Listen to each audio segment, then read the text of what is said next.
Saludos compañeros, en nombre del equipo número 1 conformado por Xiomara Rojas, Mariela Alejo y mi persona Michael Herrera, estaremos hablando en esta oportunidad de investigación cuantitativa, sus tipos, diseños, escalas, recolección de datos e instrumentos de medición.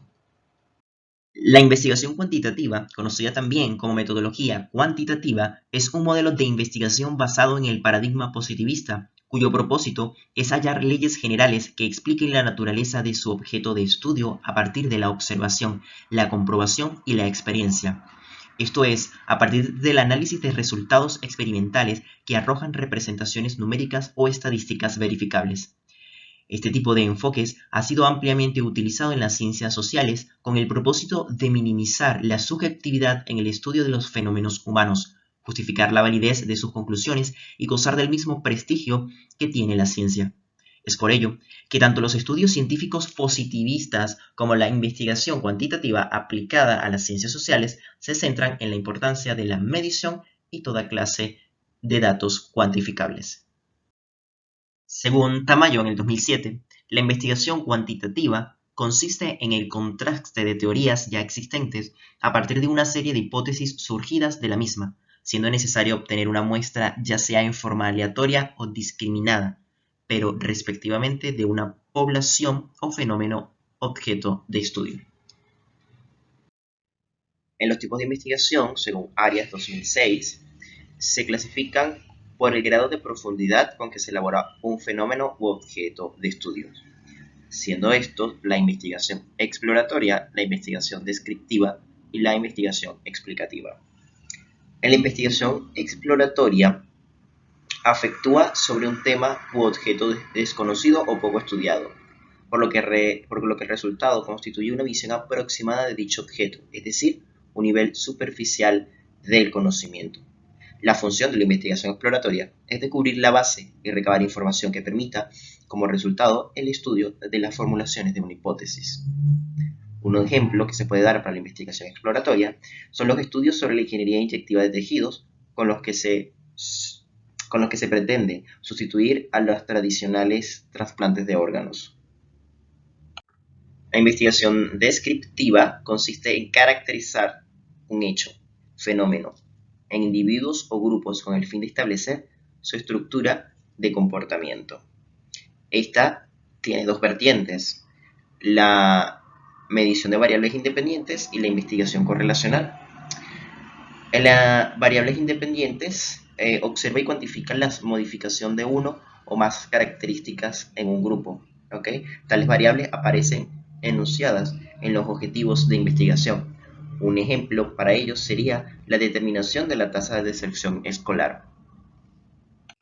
La investigación correlacional estudia las correlaciones. Sabe cómo se puede comportar un concepto o variable conociendo el comportamiento de otras variables relacionadas. Un ejemplo de este estudio es el estudio de las correlaciones entre años de estudios e ingresos. Otro ejemplo en análisis en las correlaciones entre coeficiente intelectual y el rendimiento laboral. La investigación explicativa se encarga de buscar el porqué de los hechos mediante establecimiento de relaciones causa-efecto. Por ello, los estudios explicativos pueden ocuparse tanto de la determinación de la causa, investigación post facto, como de los efectos de la investigación experimental, mediante la prueba de hipótesis. Sus resultados y conclusiones constituyen el nivel más profundo del conocimiento. Uno de los ejemplos que podemos dar para la investigación explicativa es la indagación de las causas que producen la deserción escolar o la determinación de las consecuencias de la destrucción sobre el nivel del desarrollo físico del adolescente. Hernández, Fernández y Batista nos dicen que no se pueden considerar tipos de investigación, sino alcances de la investigación, ya que más de ser una clasificación, constituye un continuo de casualidad que puede tener un estudio del explicativo a lo corracial y de lo descriptivo a lo explicativo. Por ello tenemos como alcances de la investigación el alcance exploratorio, el descriptivo, el corracial y el explicativo.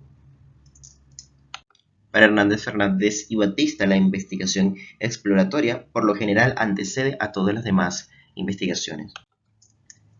Para la investigación, para el alcance explicativo, se utiliza cuando tenemos un género literario que no tiene una argumentación o que tiene ideas vagas relacionadas con el problema de estudio. Utilizamos el alcance explicativo. Los estudios descriptivos buscan especificar las propiedades, las características y los perfiles de personas, grupos, comunidades o procesos, objetos o cualquier otro fenómeno que se someta a un análisis. En los alcances correlacionales pretende responder una pregunta de investigación, como por ejemplo, ¿aumenta el autoestima del paciente conforme transcurre una psicoterapia orientada a él? Los estudios explicativos van más allá de las descripciones de conceptos o fenómenos, o del establecimiento de relaciones entre conceptos, es decir, está dirigido a responder por las causas de los eventos y fenómenos físicos o sociales. Importante resaltar de que estos alcances en la investigación siempre van a estar correlacionados. Puede ser que estén enfocados a algo exploratorio, pero inmerso en ese alcance está también parte de lo explicativo. Bueno, a continuación lo dejo con mi compañera Somara, que le hablará sobre los diseños de la investigación. Reciba un cordial saludo. Mi nombre es Xiomara Rojas. ¿Qué es el diseño de investigación en procesos cuantitativos? Este se define como el plan global de investigación que integra de un modo coherente y adecuadamente correcto técnicas de recolección de datos a utilizar, análisis previstos y objetivos. También se refiere al plan o estrategia concebida para obtener la información que se desea con el fin de responder al planteamiento del problema.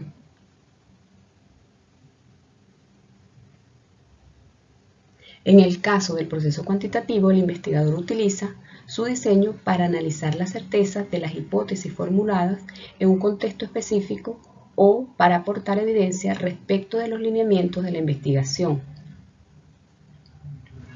En un estudio pueden plantearse o tener cabida uno o más diseños. Sin embargo, esa decisión debe ser tomada por el investigador de una manera muy asertiva, una vez que tenga conocimiento y manejo de lo que es este proceso. El diseño de investigación cuantitativa presenta los siguientes propósitos: responde a las preguntas de investigación planteadas, cumple con los objetivos del estudio, somete la hipótesis a prueba y también presenta las siguientes características. El plan de trabajo es completado, estructurado, minucioso, detallado y cronogramado. Debe contener los instrumentos de recolección de la información. El producto final de un estudio, que es el resultado, tendrá mayores posibilidades de generar conocimiento.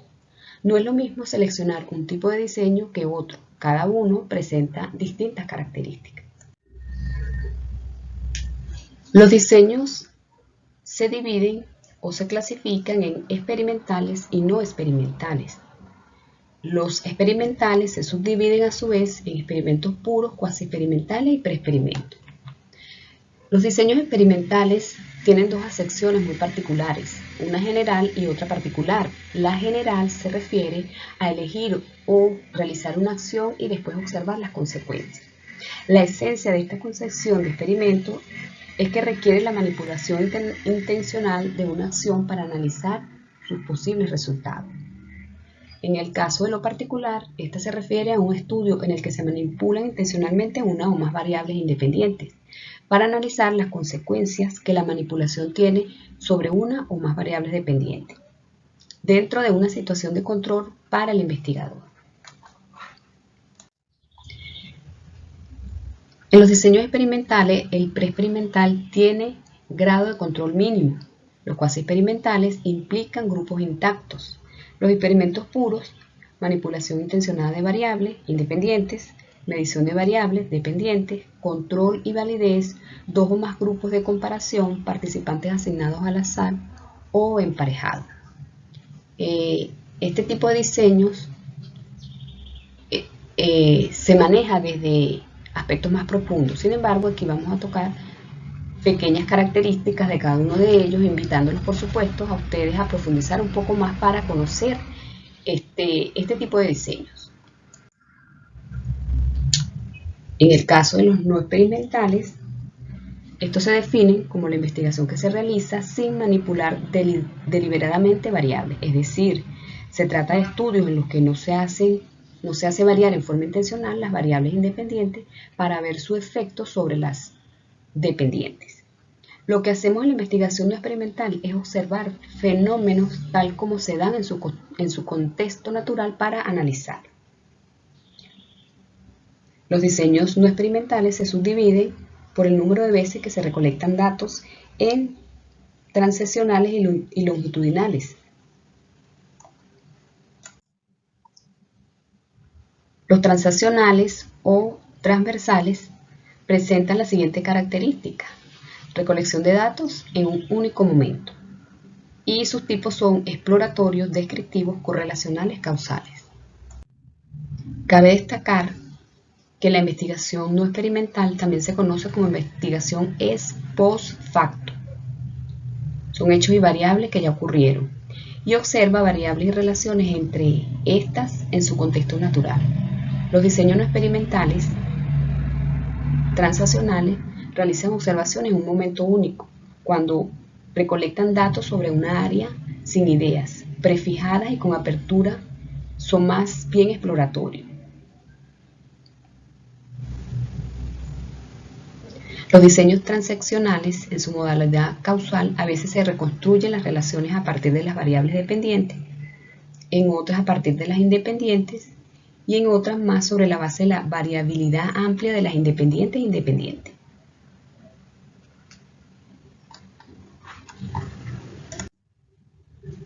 ¿Cuáles son las características de la investigación no experimental en comparación con la investigación experimental? Son herramientas muy valiosas y ningún tipo es mejor que el otro. El diseño que se elige en una investigación depende más bien del problema que se quiere resolver y del contexto de estudio. Ambos tipos de investigación poseen características propias que es necesario resaltar. El control sobre las variables es más riguroso en los experimentos que en los diseños cuasi experimentales. Los diseños no experimentales no logran mayor control. En un experimento se analizan relaciones puras entre las variables de interés, sin contaminación de otras variables, y por ello es posible establecer relaciones causales con mayor precisión. ¿Cuáles pueden ser los contextos generales de estos experimentos?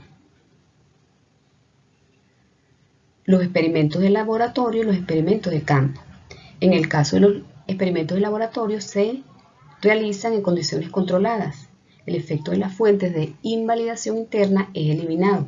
También otras posibles variables independientes que no son manipuladas o no interesan son eliminadas. En el experimento de campo son estudios efectuados en una situación realista. El investigador manipula una o varias variables independientes de condiciones controladas como lo permite la situación. La diferencia esencial entre ambos contextos generales es el realismo con que los experimentos se llevan a cabo, es decir, el grado en que el ambiente es natural para los sujetos. Y esto lo podemos encontrar en los experimentos de campo. Finalmente, podemos decir que el tipo de diseño a elegir se encuentra condicionado por el enfoque seleccionado. El problema a investigar, el contexto que rodea la investigación, los alcances del estudio a efectuar y las hipótesis formuladas. Buenas noches, soy Mariela Alejo, me corresponde continuar con la presentación recolección de datos e instrumentos de medición.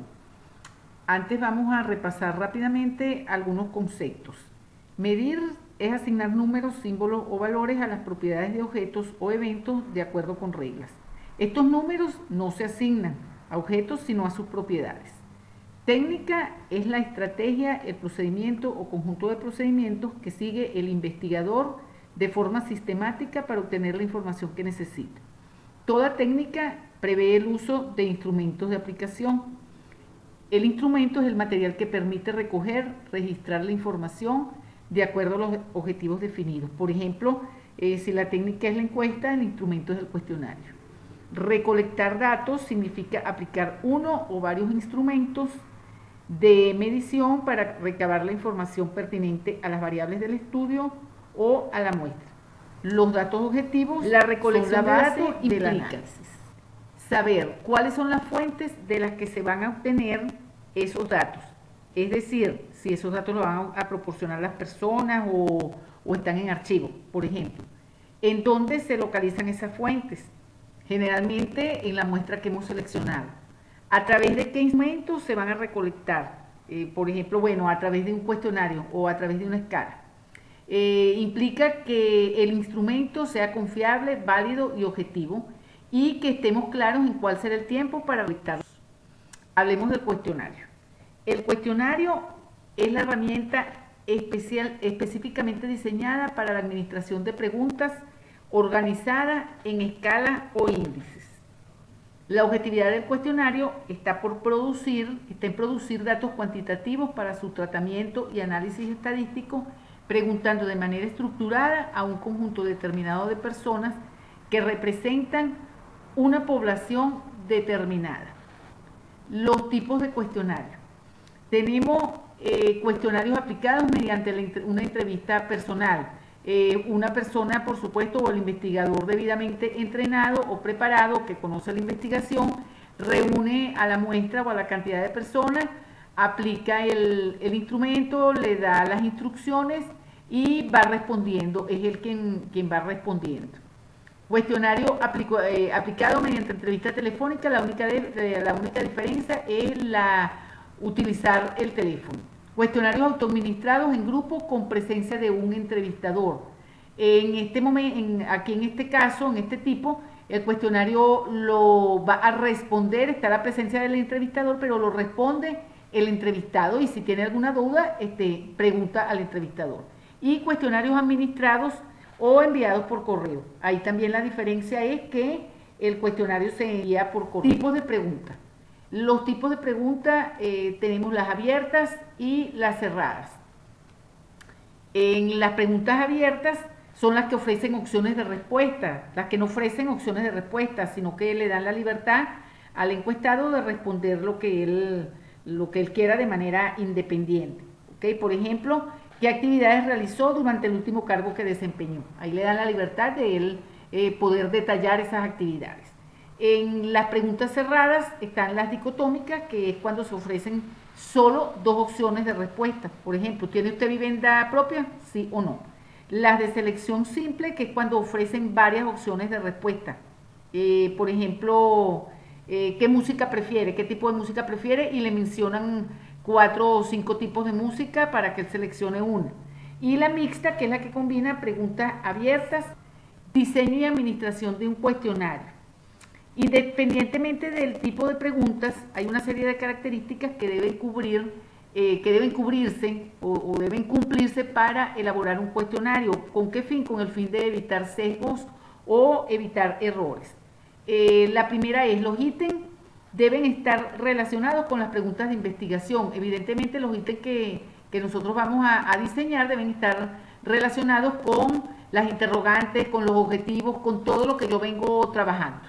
Se deben evitar preguntas ambiguas, preguntas confusas, preguntas de doble sentido. Por ejemplo, a la pregunta ¿ve usted televisión? Es una pregunta ambigua porque se puede prestar a mucho, porque a lo mejor veo televisión pero en las noches o veo un tipo de programa específico. Entonces la pregunta debe ser redactada de otra manera para que le quede clara al entrevistado.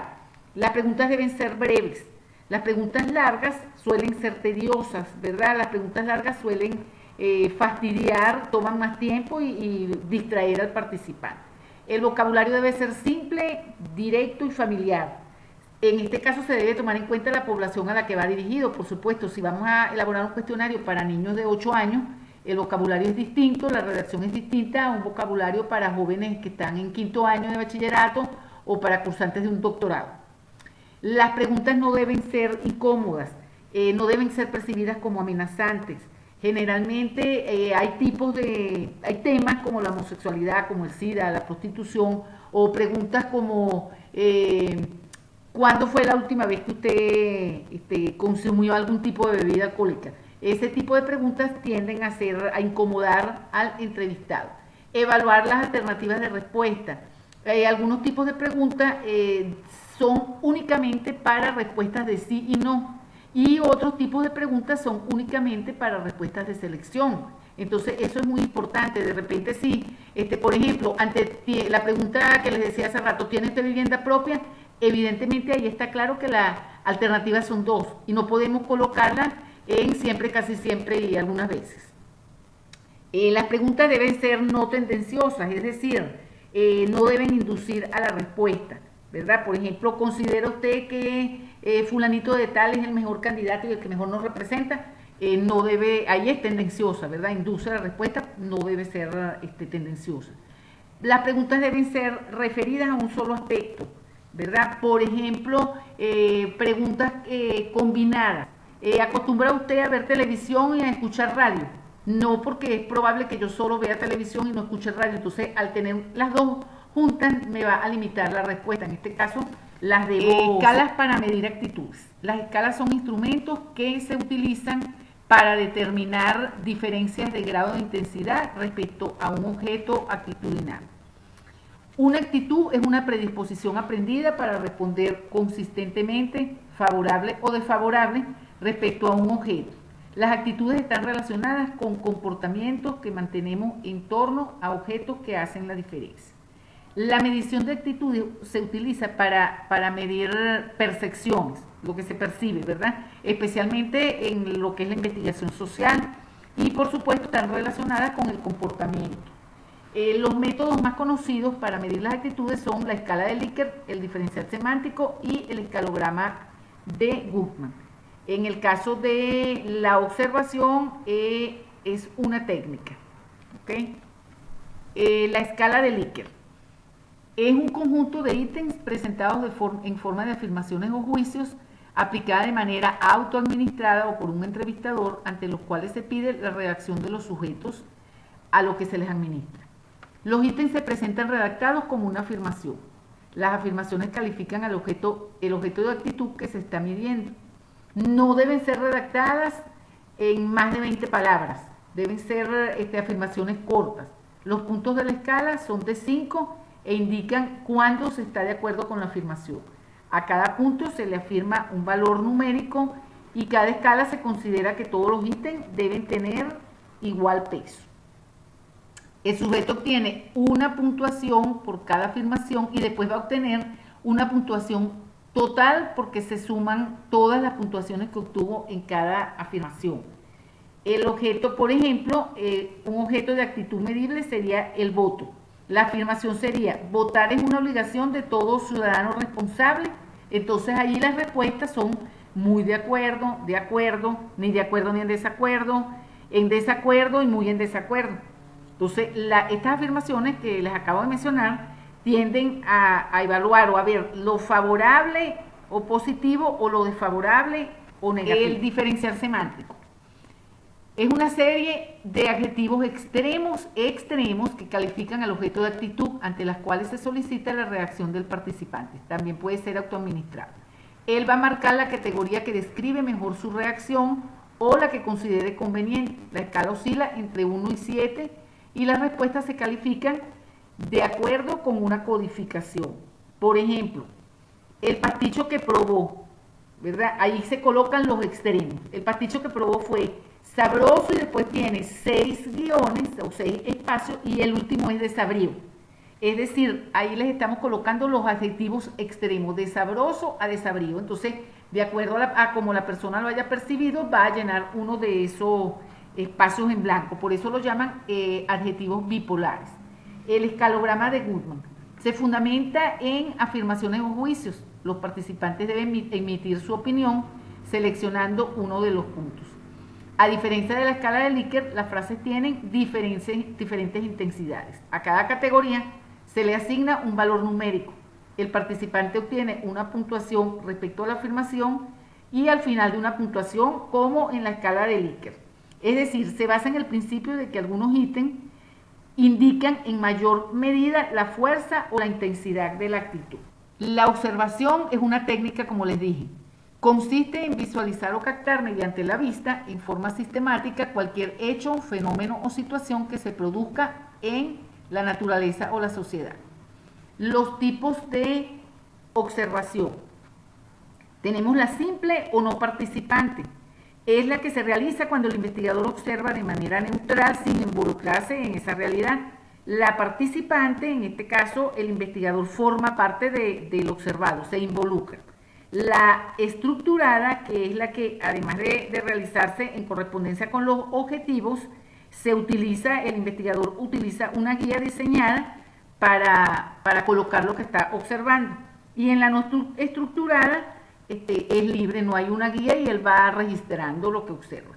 Los instrumentos que se utilizan para la observación, entre ellos tenemos la lista de cotejo, que es un instrumento en el que se indica la presencia o ausencia de la conducta, ¿verdad? Tiene dos categorías. La lista de frecuencia, que es el instrumento que registra la presencia de la conducta o el comportamiento, ¿verdad? Si existe o no existe y se va marcando, si se vio o no se vio. Y la escala de estimación, que a diferencia de la lista de cotejo, considera la presencia, no solo considera la presencia o ausencia, sino que consiste en medir cómo se manifiesta. ¿Okay? Las características de la observación: mide fenómenos, utiliza estadísticas, prueba hipótesis, hace análisis de causa-efecto. Entre las posibles desventajas puede haber dificultad para interpretar la conducta y tiende a ser invasiva. Evidentemente, puede ser que algún grupo se sienta invadido de ver a una persona extraña observándolo, aunque esté de lejos o aunque esté involucrado. Y entre las ventajas, los hechos se plasman tal cual ocurren, permite evaluar. Bueno, hemos finalizado. En nombre de mis compañeros les doy las gracias. Solo investigando se aprende a investigar. Carlos Sabino.